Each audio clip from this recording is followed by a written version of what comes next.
Shalom saudara. Salah satu arti dari Pentakosta ketiga adalah kebangkitan generasi Yeremia, yaitu anak-anak muda yang dipenuhi Roh Kudus, cinta mati-matian kepada Tuhan Yesus, tidak kompromi terhadap dosa, dan akan bergerak untuk memenangkan jiwa. Nah saudara, kebangkitan generasi Yeremia tidak hanya ditunggu secara pasif, tetapi harus dikerjakan secara aktif di komunitas lokal kita masing-masing. Ketimbang menunggu untuk sebuah ledakan besar, cara kerja kerajaan Allah itu dimulai dari benih yang kecil dan pelan-pelan akan bertumbuh. Tuhan Yesus memberikan kita sebuah perumpamaan dalam Matius 13 ayat 24-25 yang berkata, "Hal kerajaan sorga itu seumpama orang yang menaburkan benih yang baik di ladangnya. Tetapi pada waktu semua orang tidur, datanglah musuhnya menaburkan benih lalang di antara gandum itu, lalu pergi." Dari ayat ini, kita melihat cara kerja kerajaan Allah dan cara kerja iblis. Tuhan menabur benih yang baik dan itu akan bertumbuh. Tetapi iblis juga tidak tinggal diam. Iblis bekerja dengan menaburkan benih yang jahat yang diilustrasikan oleh lalang sebagai kontra dari benih yang baik yang diilustrasikan oleh gandum. Dengan demikian, dapat kita katakan bahwa di era Pentakosta ketiga ini, ketika Tuhan menabur benih yang baik, yaitu kebangkitan generasi Yeremia, maka iblis akan juga menaburkan benih yang buruk untuk menghancurkan rencana Tuhan atas generasi ini.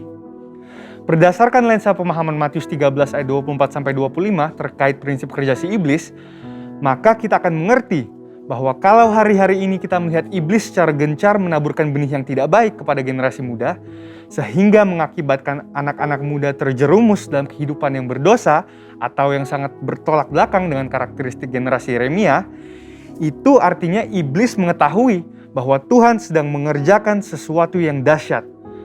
Tuhan sedang menabur benih yang baik, yakni kebangkitan generasi Yeremia.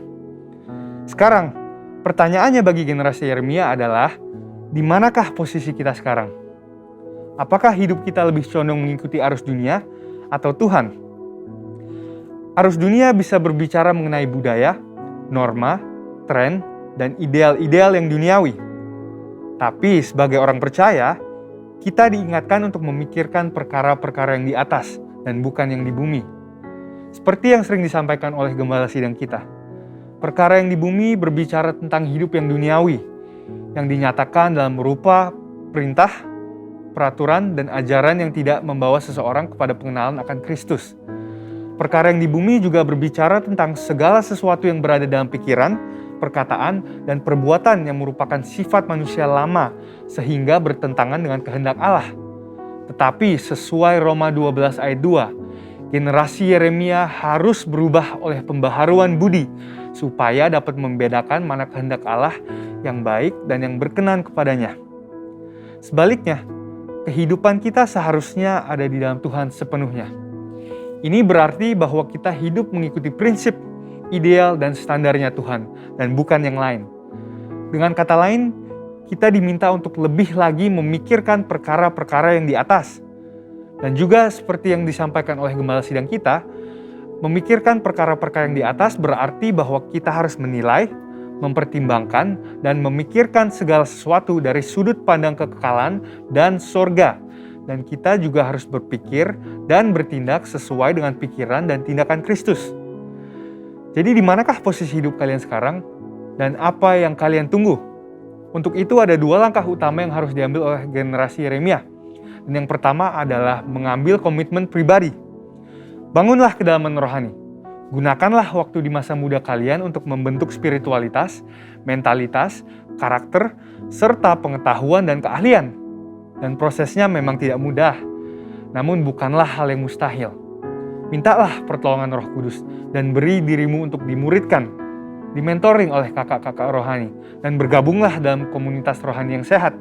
Yang kedua adalah menjangkau keluar, yaitu bergerak untuk memenangkan jiwa-jiwa sebagaimana diperintahkan kepada kita oleh Tuhan melalui amanat agung dalam Matius 28 ayat 19-20. Jadi apalagi yang ditunggu? Jangan sampai yang ditunggu adalah kesiapan diri kita, sementara diri kita tidak melakukan apa-apa, tidak memiliki kerinduan untuk dipenuhi dengan Roh Kudus. tidak ada gairah untuk cinta mati-matian kepada Tuhan Yesus, dan belum rela untuk melepaskan kompromi dengan dosa yang tentunya menghasilkan kenikmatan bagi kedagingan. Hal ini dapat diumpamakan seperti kita berada di dalam mobil dan mengharapkan untuk tiba di tempat tujuan, tetapi tidak menghidupkan atau menjalankan mobil tersebut. Nubuatan telah disampaikan. Janji Tuhan tentang kebangkitan generasi Yeremia telah dinyatakan. Tetapi kitalah yang harus mengambil keputusan untuk bangkit dan untuk bergerak. Untuk itu, ini adalah saatnya untuk meresponi panggilan Tuhan dan untuk menggenapi rencananya atas generasi Yeremia dan atas umatnya. Saudara, untuk penjelasan lebih lengkapnya dari tim teologi kami, silahkan buka link yang ada di atas atau scan QR Code yang tersedia. Salam integritas dan Tuhan Yesus memberkati.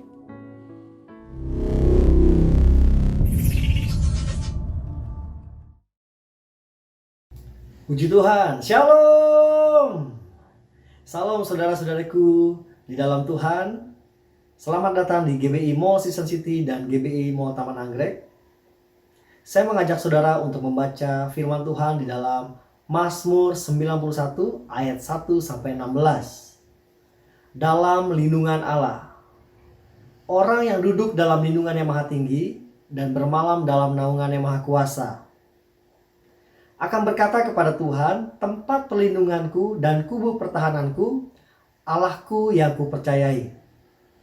Sungguh dialah yang akan melepaskan engkau dari jerat penangkap burung, dari penyakit sampar yang busuk. Dengan kepaknya ia akan melindungi engkau, di bawah sayapnya engkau akan berlindung. Kesetiaannya ialah perisai dan pagar tembok.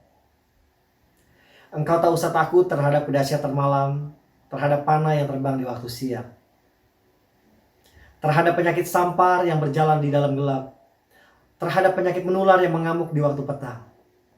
Walau 1.000 orang rebah di sisimu dan 10.000 di sebelah kananmu, tetapi itu tidak akan menimpamu. Engkau hanya menontonnya dengan matamu sendiri dan melihat pembalasan terhadap orang-orang fasik. Sebab Tuhan ialah tempat perlindunganmu, yang maha tinggi telah kau buat tempat perteduhanmu. Malapetaka tidak akan menimpa kamu, dan tulah tidak akan mendekat kepada kemahmu. Sebab malaikat-malaikatnya akan diperintahkannya kepadamu untuk menjaga engkau di segala jalanmu. Mereka akan menentang engkau di atas tangannya, supaya kakimu jangan terantuk pada batu.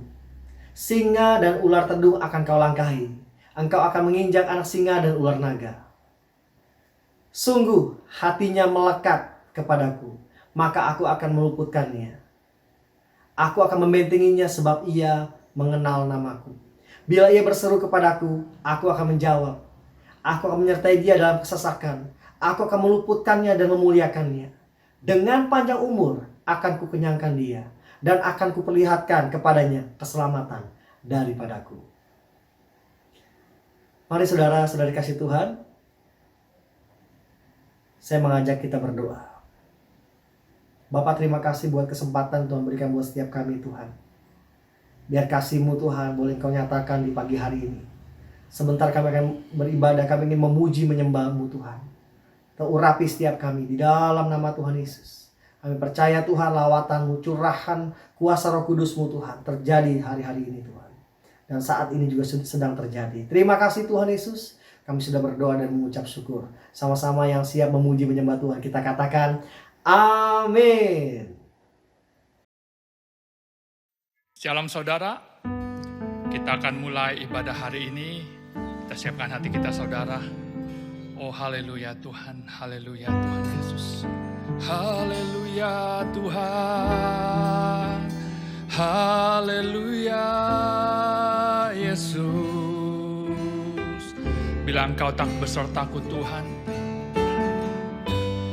bila engkau tak besertaku,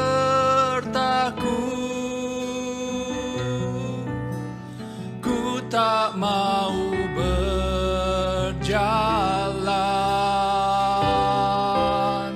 Ku perlu Tuhan pimpin langkahku dengan kasih karunia-Mu. Pimpin langkahku setiap waktu, berjalan dalam Roh-Mu, nyatakan Tuhan kemuliaan-Mu, dan berjalanlah denganku. Bila Engkau tak besertaku,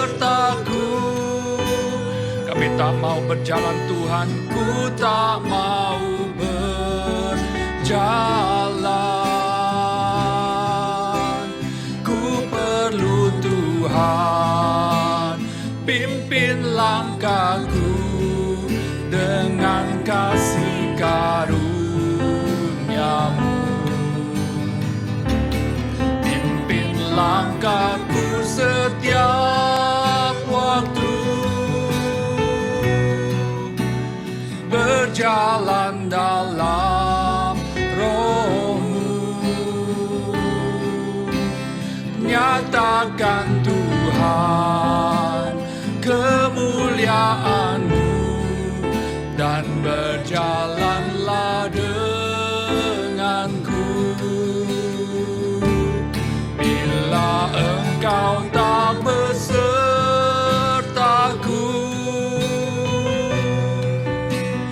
ku tak mau berjalan.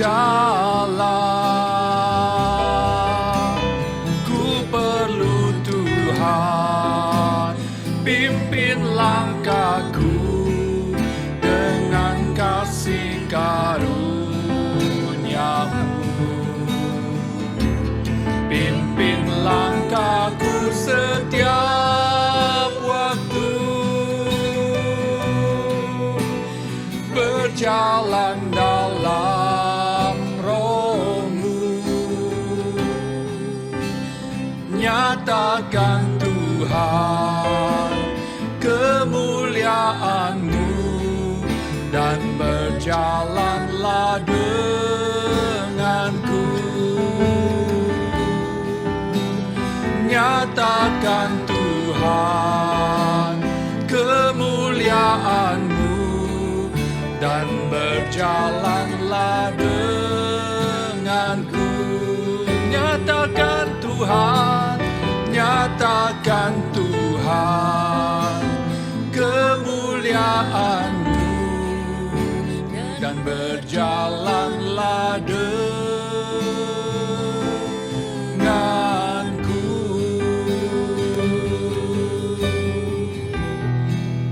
Haleluya, puji nama-Mu Tuhan. Pegang tangan kami, pimpin langkah kami Tuhan, berjalan bersama-Mu di dalam Roh-Mu. Kami perlu Engkau Tuhan. Haleluya, haleluya Tuhan. Pegang tangan kami Roh Kudus, bawa kami berjalan bersama-sama Tuhan. Tanpa Tuhan kami binasa. Oh Yesus, kami perlu Tuhan di hidup kami Tuhan, di perjalanan hidup kami Tuhan. Terima kasih Yesus. Haleluya. Oh sikiri kirabasya garaba karabo syukura karabasya garabala bala bala bala bala bala bala bala bala bala. Pimpin langkahku setiap waktu, berjalan dalam Roh-Mu, nyatakan Tuhan kemuliaan-Mu, dan berjalanlah denganku. Nyatakan Tuhan kemuliaan-Mu, dan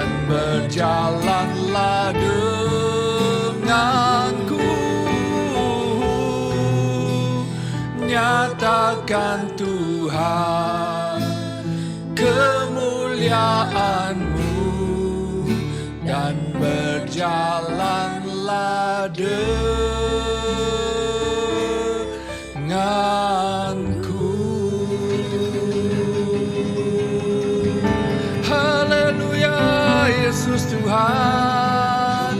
Haleluya, Yesus Tuhan. Terima kasih Tuhan. Nyanyi pujian bagi-Mu, Tuhan. Pujian bagi-Mu, Tuhan. Nama-Mu besar dan layak dipuji. Nyanyi pujian bagi-Mu, Tuhan. Pujian bagi-Mu, Tuhan. Nama-Mu besar dan layak dipuji.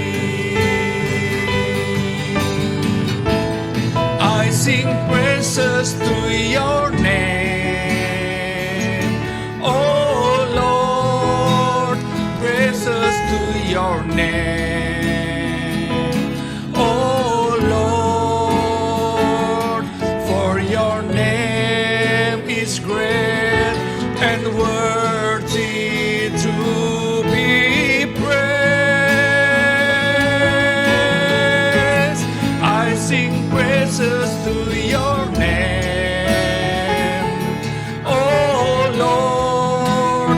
Praises to your name, oh Lord.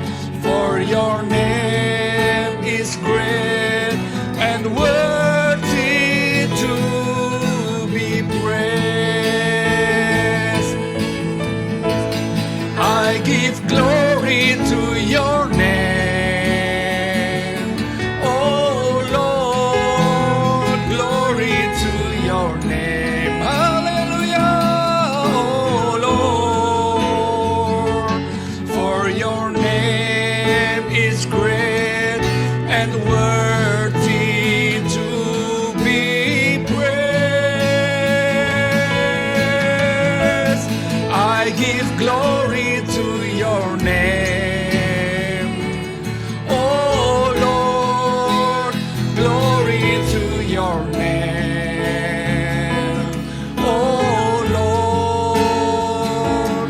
For your name is great and worthy to be praised. Kumuliakan nama-Mu, kumuliakan nama-Mu, Tuhan. Mulia nama-Mu, Tuhan. Nama-Mu besar dan layak dipuji. Kau layak dipuji Tuhan. Kumuliakan nama-Mu, Tuhan. Mulia nama-Mu, Tuhan. Nama-Mu besar dan layak dipuji. Nama-Mu besar, nama-Mu besar dan layak dipuji. Nama-Mu Tuhan besar, nama-Mu besar dan layak dipuji. Beri kemuliaan buat Tuhan Yesus. Haleluya, haleluya, haleluya. Haleluya Tuhan Yesus, haleluya, haleluya. Nyanyi dan bersoraklah bagi Dia. Puji Pujian, hormat, kuasa bagi Raja. Gunung tunduk, laut bergelora mendengar nama-Mu. Ku bersuka atas perbuatan-Mu, selamanya ku kasihi Engkau Tuhan. Tiada janji seperti yang ada padamu. Nyanyi dan bersoraklah, haleluya. Nyanyi dan bersoraklah bagi Dia. Pujian, hormat, kuasa bagi Raja.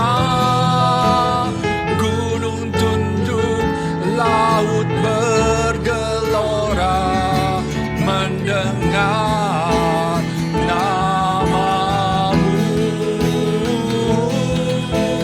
Ku bersuka atas perbuatan-Mu, selamanya ku kasihi Engkau Tuhan. Tiada janji seperti yang ada padamu. Tiada janji seperti yang ada padamu. Tiada janji seperti yang ada padamu. Haleluya. Haleluya.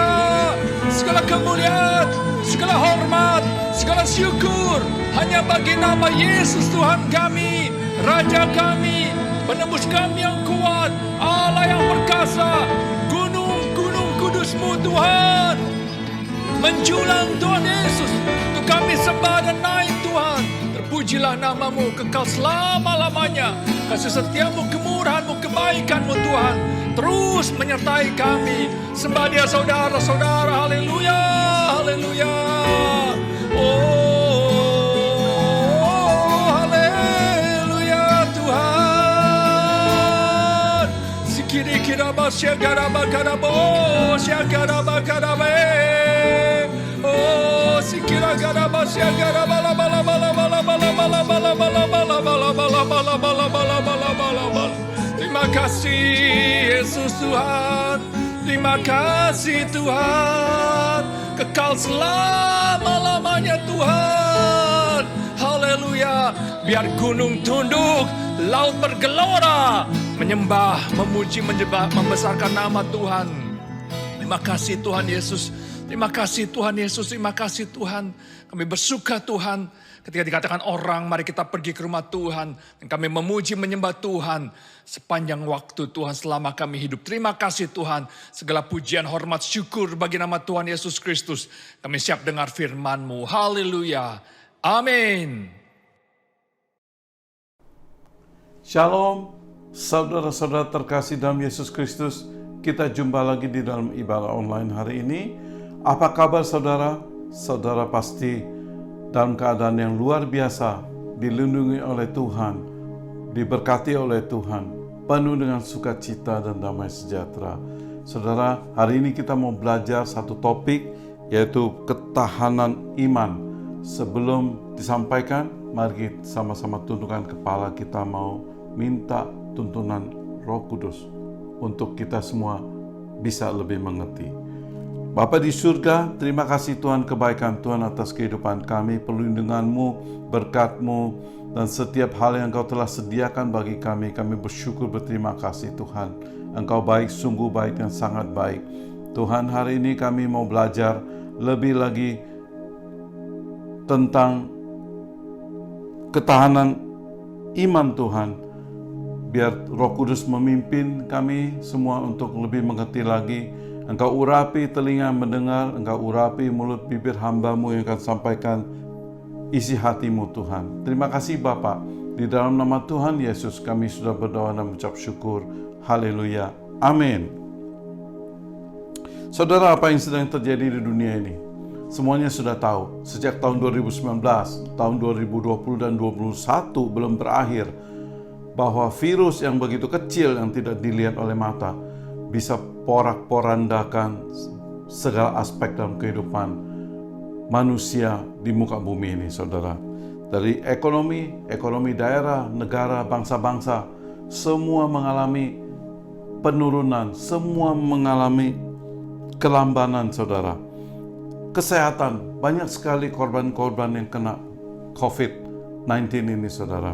Tercatat bahwa sampai hari ini ada sekitar 243 juta orang yang kena COVID dan 4,9 juta orang meninggal dunia. Belum lagi ditambah data dari International Labour Organization, saudara. COVID-19 telah mengakibatkan banyak orang yang kehilangan pekerjaannya, sekitar 33 juta orang, dengan total 205 juta. Dan di Indonesia sendiri bertambah 3-4 juta orang yang kehilangan mata pencaharian. Belum lagi, saudara, ditambah lagi berita bahwa pada akhir tahun 2021 ini kemungkinan ada gelombang ketiga lagi, saudara.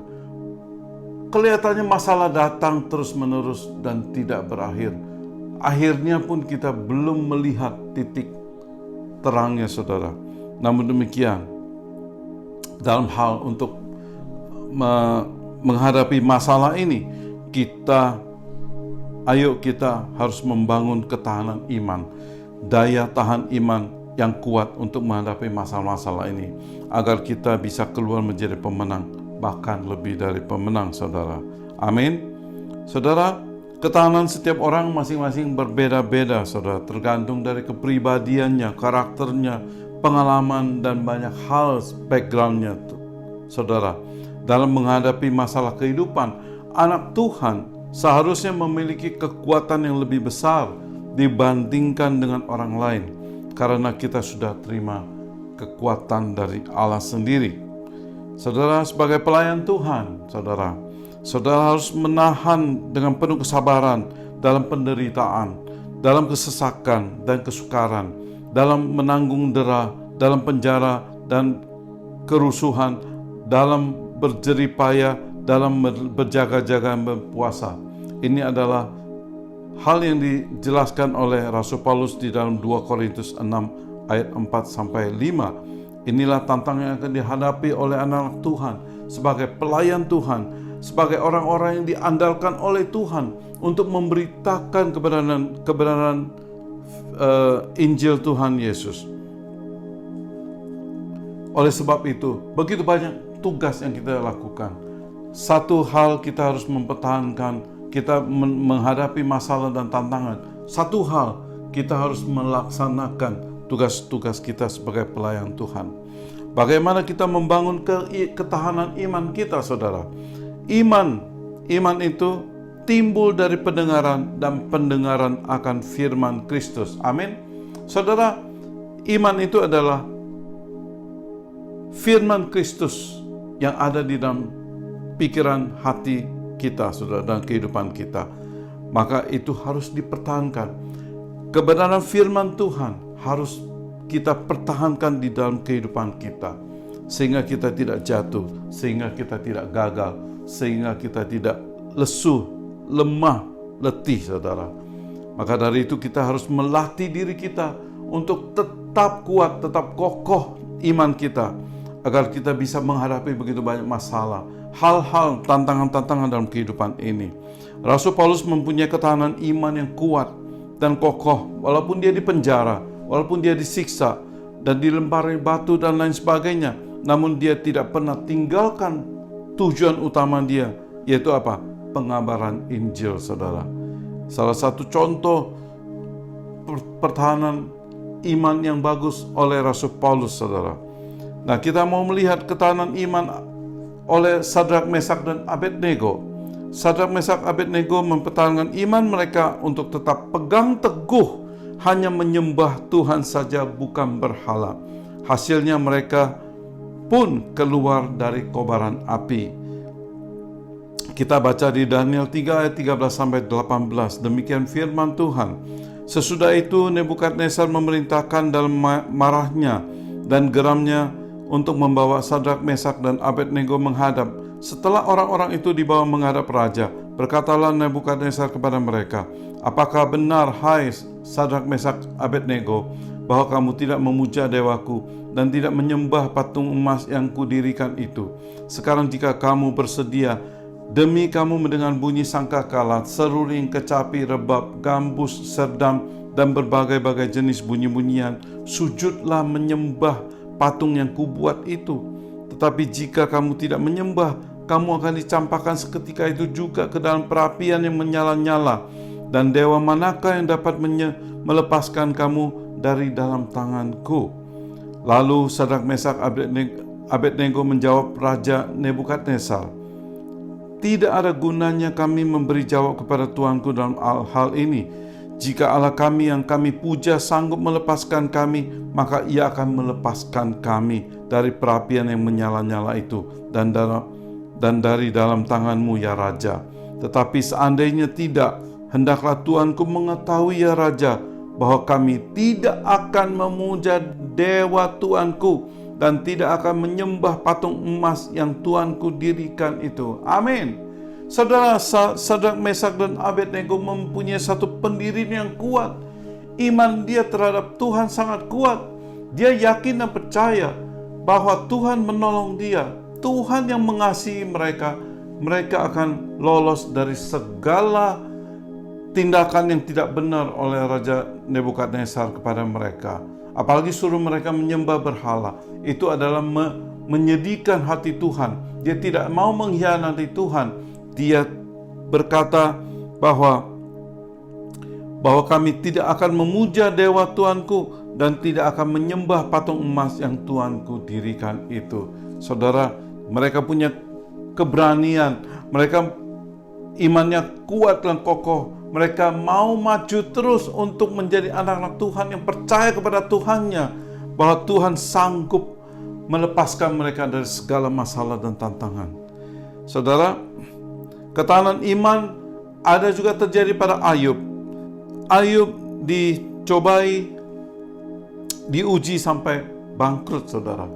Semua harta benda dia habis, semua keluarga dia, anak dan istri dia semua meninggal, saudara. Dan dia juga diizinkan untuk kena penyakit yang menjijikkan, saudara.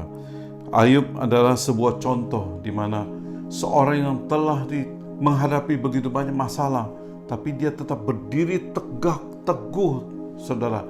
Dia tidak mengkhianati Tuhan. Dia tidak mengutuki Tuhan seperti apa yang dikatakan istrinya kepada dia. Bahwa di dalam Ayub 2 ayat 9 dikatakan, "Maka berkatalah istrinya kepadanya, masih bertekunkah engkau dalam kesalehanmu? Kutukilah Allahmu dan matilah." Istrinya suruh dia mengutuki Allah, tapi Ayub tidak melakukannya. Karena apa? Karena Ayub yakin bahwa Allah yang sedang menguji dia, sedang membuktikan kemurnian karakternya. Amin. Dan dia yakin bahwa hasil daripada ujian ini akan membuat hasil yang baik bagi dia. Kita baca di Ayub 23 ayat 10 sampai 12, saudara. Demikian firman Tuhan. "Karena ia tahu jalan hidupku, seandainya ia menguji aku akan timbul seperti emas. Kakiku tetap mengikuti jejaknya, aku menuruti jalannya dan tidak menyimpang. Perintah dari bibirnya tidak kulanggar, dalam sanubariku kusimpan ucapan mulut." Amin. Saudara, Ayub benar-benar tahu. Dia tahu bahwa hasil daripada ujian ini dia akan timbul seperti emas, saudara. Ya, walaupun begitu banyak masalah, kakinya tetap mengikuti jejak Tuhan. Dia menuruti jalan Tuhan dan tidak menyimpang, saudara. Perintah dari bibirnya pun tidak kulanggar. Dalam sanubariku kusimpan ucapan mulut.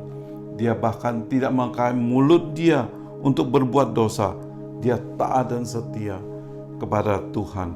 Dan karena dia yakin Tuhan akan membawa dia ke tempat yang luar biasa. Tuhan akan membawa dia keluar menjadi seorang pemenang. Amin. Saudara, banyak sekali yang dihadapi oleh Ayub. Banyak sekali masalah-masalah yang dia hadapi. Ya.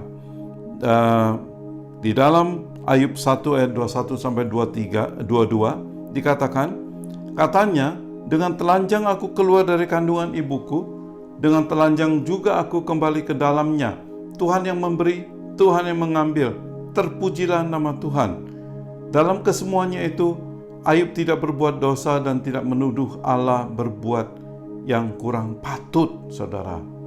Saudara lihat, Ayub itu hartanya sudah habis semua, tapi dia masih bisa berkata, Tuhan yang memberi, Tuhan yang mengambil, terpujilah nama Tuhan.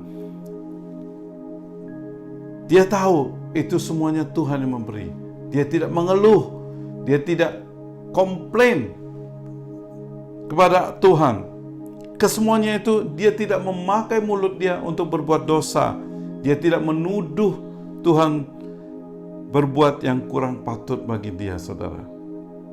Lihat, ini sebuah ketahanan iman yang luar biasa. Begitu banyak kesulitan, begitu banyak masalah dan tantangan, namun dia tetap setia. Dia tetap punya iman yang kuat. Dia berkata, semuanya milik Tuhan. Dia yang memberi, dia yang ambil. Terpujilah nama Tuhan.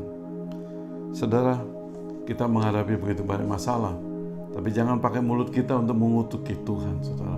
Jangan memakai hati kita, pikiran kita untuk menantang Tuhan, untuk berkata-kata yang tidak sepatutnya Tuhan dengar, tapi tetap mengucap syukur, terima kasih. Dalam begitu banyak hal yang Ayub hadapi, dia tidak mau mengkhianati Tuhan. Di Ayub 2 ayat 7 sampai 10 dikatakan demikian. Kemudian iblis pergi dari hadapan Tuhan, lalu ditimpanya Ayub dengan bara yang busuk dari telapak kakinya sampai batu kepalanya. Lalu Ayub mengambil sekeping beling untuk menggaruk-garuk badannya sambil duduk di tengah-tengah abu. Maka berkatalah istrinya kepadanya, masih bertekunkah engkau dalam kesalehanmu? Kutukilah Allahmu dan matilah.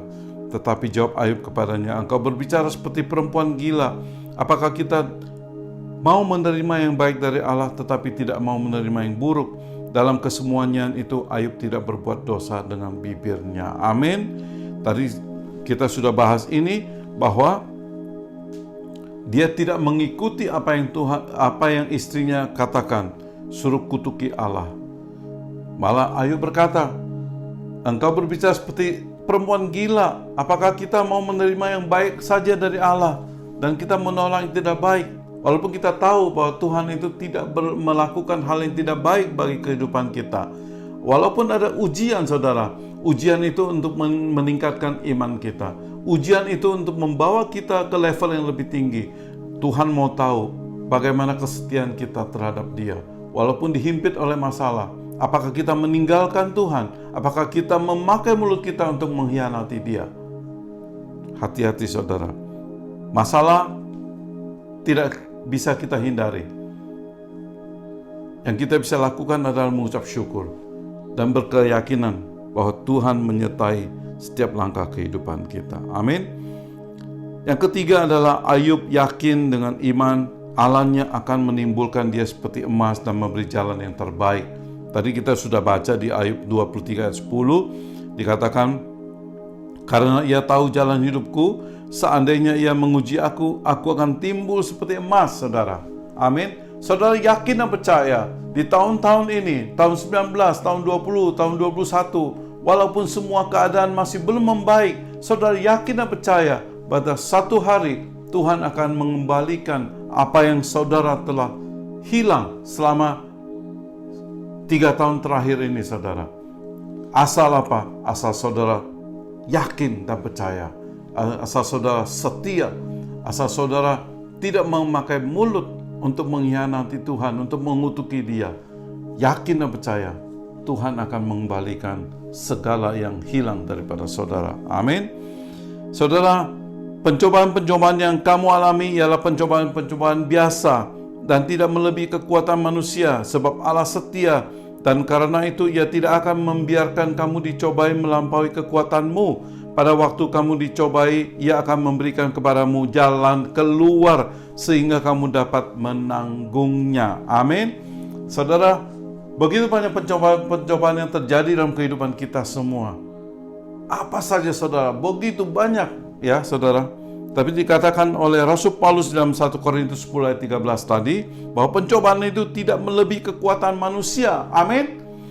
Sebab Allah setia, karena itu Dia tidak akan membiarkan kamu dicobai melampaui kekuatanmu. Pada waktu kamu dicobai, Ia akan memberikan kepadamu apa? Ini adalah paling penting, memberikan solusi kepada kita, yaitu jalan keluar sehingga kita dapat menanggungnya. Ya, Tuhan kita sungguh luar biasa. Dia sungguh baik, amat baik, dan sungguh-sungguh teramat baik. Saudara, sumber ketahanan iman itu dari mana, saudara? Sumber ketahanan iman itu dari mana? Ya, kita lihat Rasul Paulus berkata di 1 Korintus 2 ayat 3, Aku juga telah datang kepadamu dalam kelemahan dan dengan sangat takut dan gentar. Saudara, jangan main-main. Ketahanan iman ini tidak mudah. Bahkan seorang Rasul Paulus yang begitu kuat, gagah, dan kokoh, dia bisa berkata bahwa aku juga datang kepadamu dalam kelemahan dan dengan sangat takut dan gentar. Ya, saudara, mungkin pada saat itu dia mengalami begitu banyak masalah. Dia juga masuk penjara. Dia juga dilempari batu. Dia dalam menjalankan pengabaran Injil kebenaran firman Tuhan, dia juga dibenci sama orang. Dia ditolak kiri kanan, saudara. Masalah dan tantangan begitu besar yang dihadapi oleh si Rasul Paulus ini, saudara. Maka dia berkata, aku juga lemah, aku juga takut dan gentar.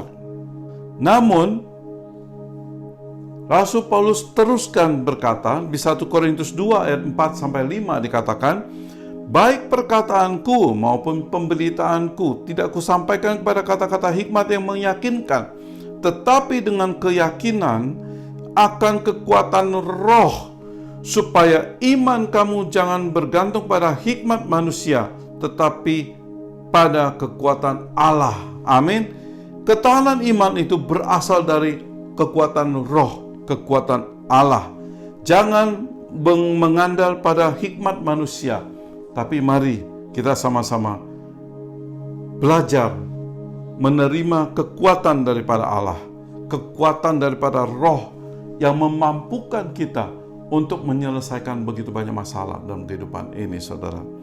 Serahkan hatimu, pikiranmu, seluruh kehidupanmu ke dalam tangan Tuhan. Karena Dia yang memiliki kekuatan itu yang diberikan kepada kita, kepada saudara dan saya, untuk bisa mampu bertahan dalam iman kita. Amin. Saudara, kita butuh Tuhan. Kita membutuhkan Tuhan. Kita butuh roh bekerja dalam kehidupan kita. Maka untuk mendapatkan ketahanan iman yang kuat, kita harus mencari sumber kekuatannya, sumber kekuatan yang tidak terbatas, yaitu dari Roh Kudus, untuk menguatkan iman kita, agar kita mendapat kekuatan dari Allah sendiri yang hidup di dalam kehidupan kita, saudara. Bagi saudara yang hari ini masih bergantung kepada hikmat manusia, hati-hati. Siap-siap alami kekecewaan dan kegagalan, saudara. Terimalah kekuatan Roh Allah yang memberikan kekuatan kepada saudara agar tetap kuat, kokoh, teguh bertahan dalam iman untuk menghadapi masalah-masalah kehidupan yang menghimpit saudara. Saudara, Rasul Paulus tidak takut dan gentar. Di dalam Kisah Rasul 20 ayat 22-24 dikatakan, tetapi sekarang sebagai tawanan roh, aku pergi ke Yerusalem. Aku tidak tahu apa yang akan terjadi atas diriku di situ, selain daripada yang nyatakan Roh Kudus dari kota ke kota kepadaku, bahwa penjara dan sengsara menunggu aku. Tetapi aku tidak menghiraukan nyawaku sedikit pun, asal saja aku dapat mencapai garis akhir dan menyelesaikan pelayanan yang ditugaskan oleh Tuhan Yesus kepadaku untuk memberi kesaksian tentang Injil kasih karunia Allah. Saudara, Rasul Paulus Dia tahu tujuan utama dia dalam pelayanan dia adalah mengabarkan Injil kebenaran Yesus Kristus. Maka dari itu, dia berkata bahwa sebagai tawanan roh. Apa artinya sebagai tawanan roh? Tawanan roh dalam bahasa Inggrisnya bound in the spirit.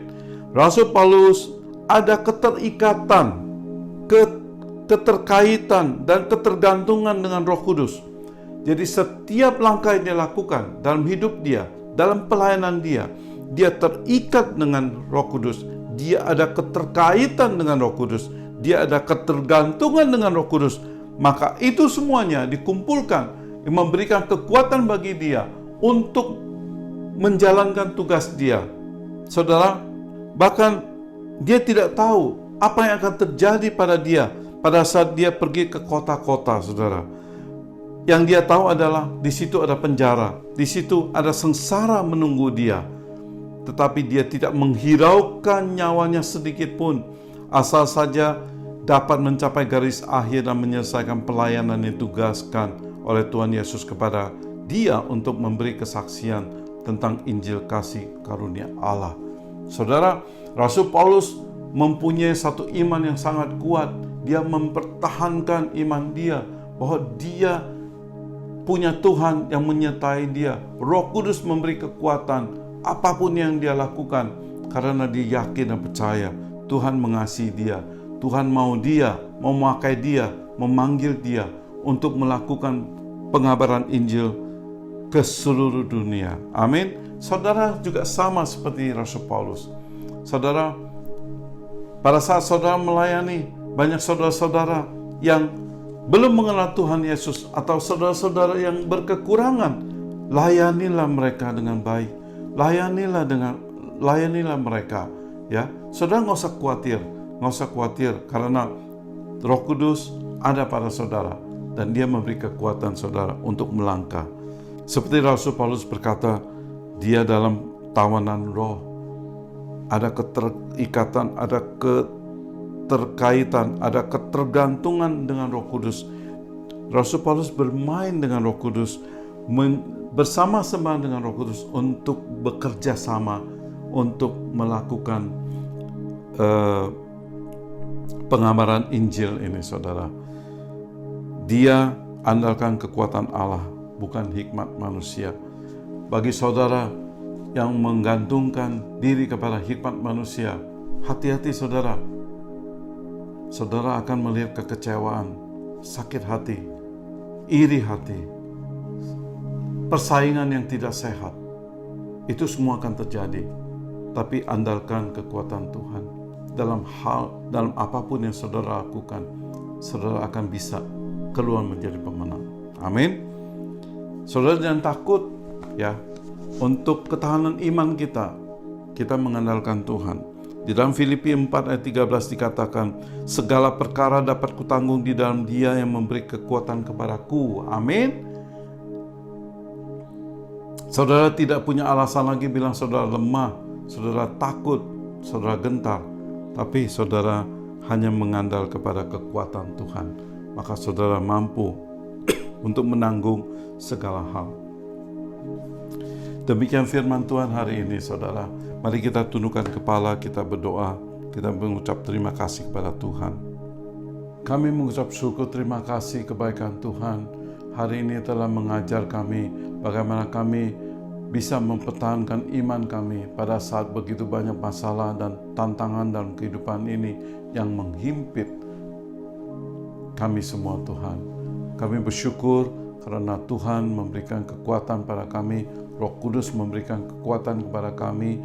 Hanya itulah yang menjadi andalan kami untuk bisa melepaskan diri dari segala masalah dan persoalan yang sedang dihadapi, Tuhan.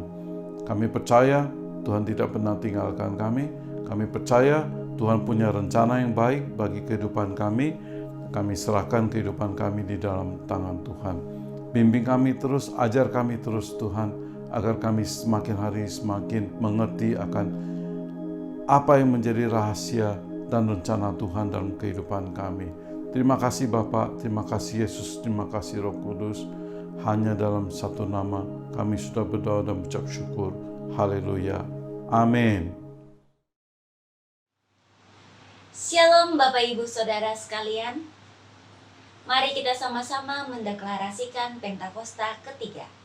Pentakosta ketiga adalah pencurahan Roh Kudus yang dahsyat di zaman ini, melebihi yang terjadi di Azusa Street. Pentakosta ketiga mengakibatkan penuaian jiwa yang terbesar dan yang terakhir sebelum Tuhan Yesus datang kembali. Pentakosta ketiga membangkitkan generasi Yeremia, yaitu anak-anak muda yang dipenuhi Roh Kudus, cinta mati-matian kepada Tuhan Yesus, tidak kompromi dengan dosa, dan akan bergerak memenangkan jiwa. Pentakosta ketiga lahir di Indonesia dan bergerak ke bangsa-bangsa. Gerakan ini dari timur ke barat dan akan kembali ke Yerusalem. Pentakosta ketiga memberikan kuasa untuk menyelesaikan amanat agung. Dan setelah itu Tuhan Yesus datang kembali. Mari Bapak Ibu Saudara sekalian, kita satu hati di dalam doa, kita berdoa. Bapa di dalam kerajaan sorga, pada pagi hari ini kami mengucap syukur untuk cinta dan kasih-Mu di dalam kehidupan kami. Kami telah beribadah kepadamu, kami telah mendengarkan kebenaran firman-Mu. Kami berdoa, kiranya Engkau memberkati kami, sehingga firman yang telah kami dengarkan boleh menjadi rema, dan kami boleh menjadi pelaku firman Tuhan setiap hari. Bapa dalam kerajaan sorga, pada pagi hari ini kami mau berdoa bagi bangsa Indonesia. Kami percaya bagi bangsa kami, Engkau mengasihi bangsa kami, Engkau mencintai bangsa kami. Bapa, kami berdoa bagi Presiden dan Wakil Presiden bersama para jajarannya. Tuhan berkati, Tuhan pimpin, sehingga dalam kepemimpinan mereka boleh bertanggung jawab membawa bangsa ini berada dalam bangsa yang aman dan tentram, bangsa yang maju, bangsa yang berkembang. Terima kasih. Kami berdoa juga ya Tuhan bagi pemimpin gereja kami, Gembala Sidang Gatot Subroto, Bapak Pendeta Niko Nyotor Harjo. Kami doakan hamba-Mu, kiranya Engkau terus pakai hamba-Mu dalam setiap pelayanan, dalam setiap apapun yang dia kerjakan, dalam visi dan misi mengasihi Tuhan. Tuhan berkati. Biarlah setiap visi dan misi Tuhan yang Tuhan berikan lewat hamba-Mu boleh terlaksana di muka bumi ini. Terima kasih ya Tuhan, terima kasih. Kami juga mau berdoa ya Tuhan bagi Gembala Rayon 1E. Kami berdoa kepadamu, Engkau pimpin Bapak Pendeta Beni Gunawan, Engkau pimpin hamba-Mu yang adalah Ketua Komisi Pemuda dan Anak. Kami doakan Tuhan pimpin hamba-Mu sehingga setiap bakat dan karunia yang telah Tuhan berikan boleh dia gunakan untuk hormat dan kemuliaan nama-Mu, boleh membawa generasi Yeremia untuk terus mengasihi dan mencintai Tuhan. Terima kasih. Bapa dalam kerajaan sorga, kami juga mau berdoa bagi gereja kami, Gereja GBI Season City dan Taman Anggrek. Bapa dalam kerajaan sorga, kami juga mau berdoa bagi Gembala GBI Season City dan Taman Anggrek.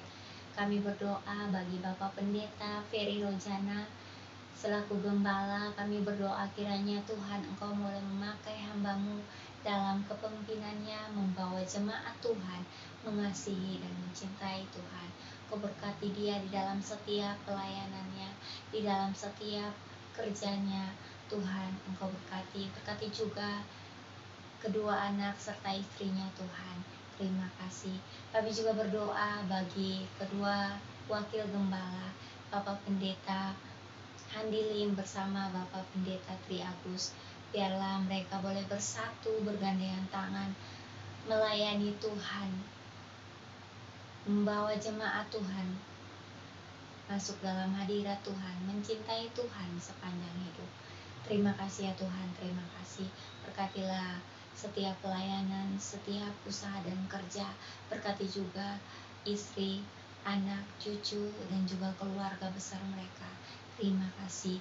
Kami juga mau berdoa, Tuhan, Engkau boleh memberkati setiap jemaat Tuhan yang pada saat ini mengikuti ibadah.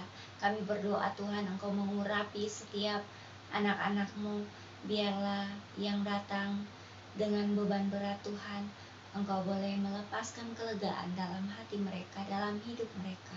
Tuhan juga berkati yang sakit, Tuhan sembuhkan di dalam nama Yesus. Terima kasih.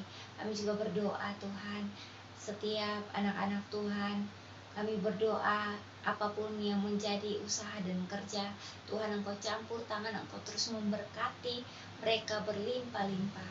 Terima kasih Tuhan Yesus, terima kasih. Biarlah setiap anak-anak-Mu Tuhan boleh merasakan kasih Tuhan, merasakan kemuliaan-Mu Tuhan nyata dalam hidup mereka, dalam keluarga mereka, dalam anak-anak mereka, saudara mereka.